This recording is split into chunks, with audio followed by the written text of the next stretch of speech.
Hey everybody, we're here on day 2 of Bio 2026 in San Diego, and I'm here with a new friend, and you're with ROIS now, right? I am. And her name is Melissa Crowl, and you are now on the front lines of the organization, just joined, correct? Is that right? 1 month. 1 month in, and it's your first time at Bio. It is. Is it exciting for you? It is very exciting. Cool. And where do you live? I live in St. Joseph, Missouri. In Missouri. I didn't even ask. Oh, okay. Heartland. Heartland. Yes. Heartland. So with your first time at Bio, what are you excited about right now? I am excited about all of the sessions that they're having and all that there is to be learned about it. And I love seeing all the collaborations.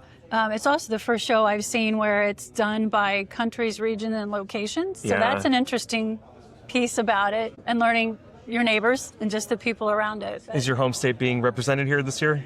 Not that I've seen yet. You got to tell them to do that. I have to see what's you got to bring it home. Right? I was there, but not Missouri. You got to bring it home. So Yeah. I think one of the first things I wanted everybody to hear about was a bit more about your background. Right. Because you just recently, as you just said, joined ROIS. But you're coming from Catalent, if I'm correct. Yes. But tell us a little bit more about your background as well, because I think you said you're a scientist as well.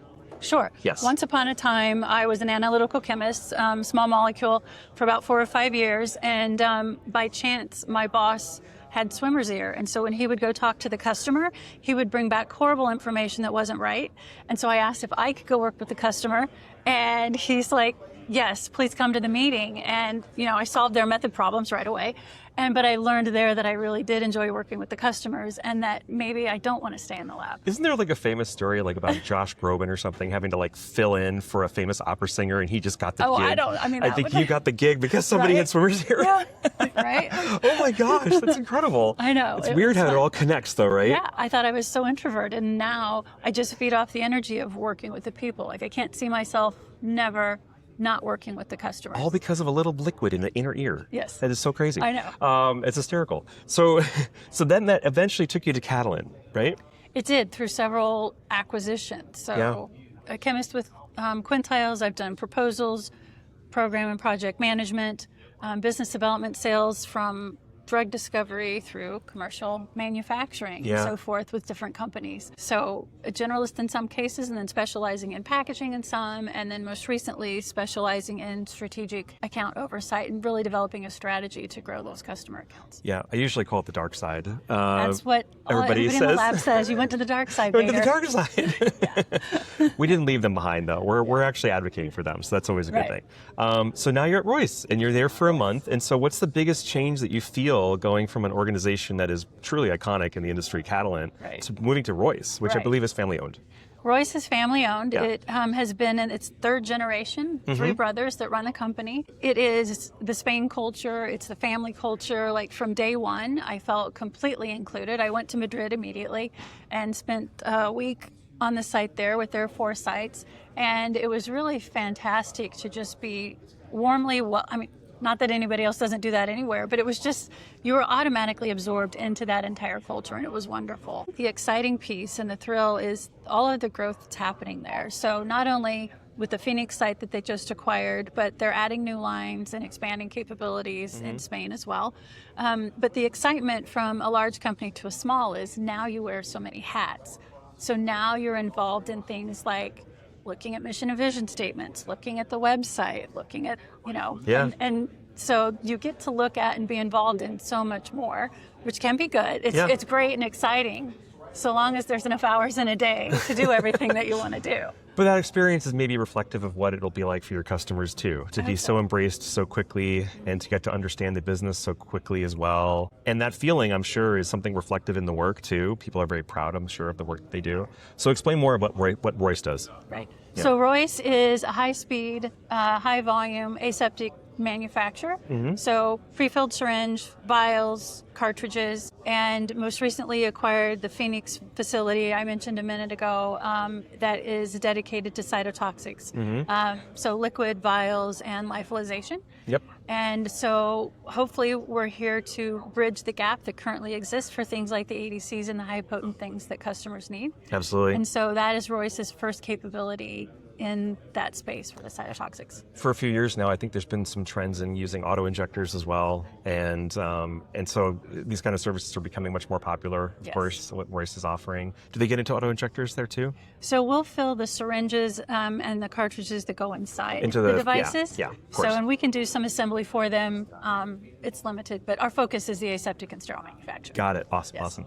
So when you think about coming to a show like this, what kind of things are you looking for inspiration? What kind of trends are you looking for? Is there something that you're excited about? Because you said to me earlier before the interview that you've been attending shows that are much more like maybe there's meetings and networking, but this show does try to offer some inspiration as well. So anything that you're interested in, like excited about this year at Bio? I would like to be able to attend sessions and just learn things. You know, what are the customers talking about? What's the industry talking about that I haven't already heard about? Yeah. I haven't been able to attend a session yet, though. So tomorrow, hopefully. Okay. All right. Please make time for that. I know. And as far as like the general like industry as a whole, are there certain kind of modalities that you're excited about, or certain kind of technologies that you're thinking are starting to emerge to really show us maybe a path into the future?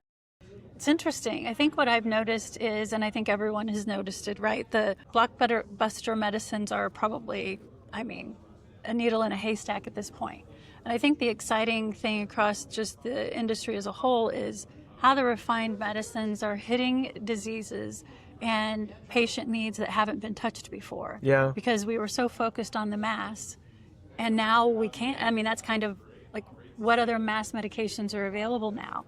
But now you're looking more specialized and more specifically targeted, which fewer side effects for them, heals diseases that haven't been touched. I think it's just so exciting to turn around and see all the new things that are being treated and curable and extending lives. It is exciting. Yeah.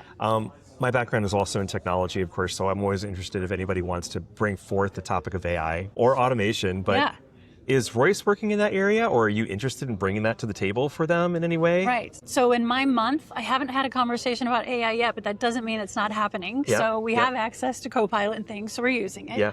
I used it heavily in my last role. I mean, down to just checking out what the customers had, what was the latest thing in their news, instead of reading all the news stations, you know, what are they doing and things like that. So I think it can definitely help us bring greater efficiencies to what we're doing, so long as we're cautious and aware of the shortfalls it can have. Absolutely. Yeah. I've been saying this to everybody. So the human element cannot be removed, for sure. Right. And the amount of regulation that goes on, how do we ever really even know what AI is providing to us is accurate unless we go back and double check it? But it is providing efficiency in some areas that I think is exciting. And I'm sure with you guys, there's an enormous amount of investment in automation.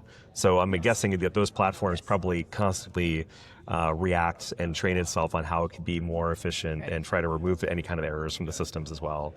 Yeah, I mean, I'm curious to see if there's any topics during the sessions this week that cover it in a way that feels more like action driven. Well, when I searched AI to see what was happening around Bio this morning, because I did, it said AI was one of the top conversations happening. It is. AI and it feels that way. was one of the top conversations happening. Yeah. So, I'd love for it to eventually get into like emulating human biology, so we can remove certain elements of animal testing or other types of things we have to do in clinical trials that could be more truncated because we don't have to go through as many rounds anymore. Right. So that kind of stuff is exciting for me too. So see if you can catch up on that with me after the session. Let me know how it goes. Yes. So when you think about barriers for entry as far as organizations that are trying to move into aseptic manufacturing, are there things that you feel like organizations have to come to the table with before they can actually work with a company like ROIS? Because it's high speed, high volume, they will want to have been through a certain level of their clinical studies will want to be done, right? There's a certain volume that their drug will need to mandate to make sense to start up one of the machines, right, for them. And so they'll have something already, a footprint already. They'll probably have a primary device already decided. And it's a matter of finding out what equipment fits where they were coming from and where they last manufactured most successfully. And there's a lot of detail that goes into figuring that out. Yeah. So, and if not, we can do it, but everything that's not already aligned just adds to that timeline. And so the earlier they come, the better. Especially for the ones that are doing this for the very first time, right? Yes. Yes. And are there certain things that you want to make sure that they're thinking about and how they make a good selection for a group like this? Yes. So when they're looking for a great CDMO, it's an aseptic, what kind of aspects should they be looking for in their next partner? Right. Yeah. I think they should be looking for the reputation. I think they should be looking at the regulatory performance of inspections. They should talk to their friends that have been with organizations and see referrals and things.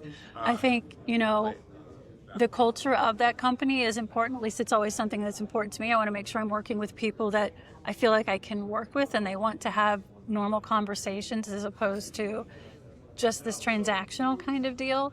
And of course, without the specifics, obviously you have to have the kind of equipment and capabilities that they need. Yeah. You need to be able to manage the right compounds. And so there has to be that technical match and a match against quality organization. So the quality organizations match on philosophy and generality. So I think it's those initial introductions, bring them to the site, talk to them, and I think transparency is absolutely key to success, because if there's something we don't know about, and the fact that they know all of the information that we will need, or that we know to ask them for what they may not know we need, that makes sense? Yeah, know what you don't know. Because you can have a perfect timeline set and think you understand everything and find out, 2 or 3 months in that there's a sensitivity or a spec that wasn't quite known and understood, and it can become very important. Yeah, especially. You need that foundational knowledge first, of course. So do you guys have sites outside of Spain as well? Yes. So there are 3 sterile manufacturing facilities in Spain. Well, there's 2 that are sterile manufacturing. There's a 3rd that does the packaging, finished packaging, and assembly and serialization. And then in the U.S., we have the Phoenix, Arizona site that is dedicated to the high potency and cytotoxics now. Got it. There's a PFS Optima H3, and it's great, waiting to be installed. So I was about to say what's next. So you've already queued me up. So what is next? So what's next for ROIS? So we're working on, there's a new Dara line going in Spain, a new Optima line going in Spain. We have the Optima line coming into Phoenix that we're still working on. The final build out. So the building is there and the equipment is there, but the final build out of rooms and things is sort of we're in the process. So we're hoping like Q3 2027, that'll be another PFS line available to the market. High speed. We have room for 2 more. So depending on how quickly that books up and what makes sense, we could put more in. And I don't mean to put you on the spot because you're still learning the business, of course, but to go from complex science into something that's very high volume, you want to make sure it's stable. You want to make sure it's done right. And if you're new to the process, how do you even know if it's being done right by your partner? Are there some things that are put in place to make sure that they feel connected, your clients feel connected to the process, that they can feel like they understand what's going on and they know when things are working and things are not working? Yes. So we have project management teams that will talk with them. We welcome the person in plant so they can come see and watch processes go through. And we're willing to have whatever meetings they need to have with the technical folks to understand what process we're taking, why we're taking it, and when something comes up that isn't quite right, have the conversation as to what happened from our perspective, and hopefully they have something that they're like, that they recall that maybe, was a key driver to whatever happened with that situation. Well, it sounds like you're taking some measured risk on building out these lines. That's cool because you're making the investment they don't have to make. So you're there for them from that way. And you're thinking ahead too, I'm sure, and where the industry might be going and where the needs are going to be. One of the last questions I'd like to ask folks, like, where do you think the industry might be in 5 years? The industry might be in 5 years. What do you think might be smoothed out? What do you think might actually be embraced? I don't know if anything ever smooths out in this industry. It just is constantly cyclical, right? So if you look at now, we went from globalization.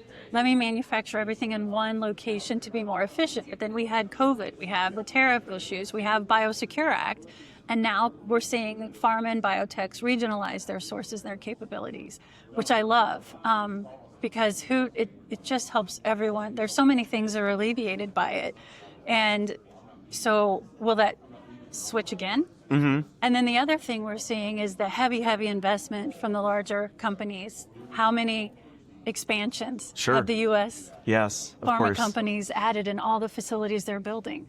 So will those be full in 5 years, or will they also become more CDMOs or available to the larger market? Yeah, I feel like because of some of the changes in policy, we're seeing other kinds of investments around the world as well. So maybe in certain ways, it's good that the investment is coming and spreading around in different organizations and countries as well. Like let's say in Europe, having an organization in Spain is actually beneficial for these companies in Europe. They don't have to feel like they have to work in the United States, and vice versa. When they are going to be an international organization, they should have facilities in the United States. So that kind of helps too. Hopefully all of this together kind of feels like there is a supply chain that just feels a lot more stable across the board.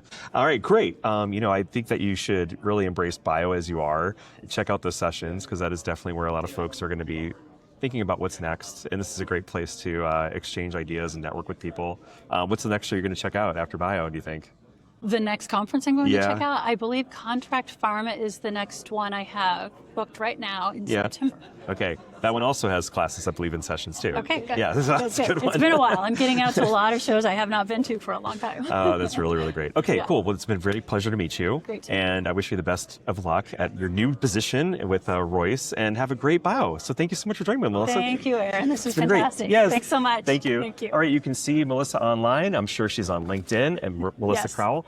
And Jeff, definitely check out ROIS. And I believe the URL roiscdmo.com. Did I get that right? Yes, it is. Very good. All right, ROIScdmo.com. Check them out online. Thank you so much, Melissa. Thank you. Bye, everybody.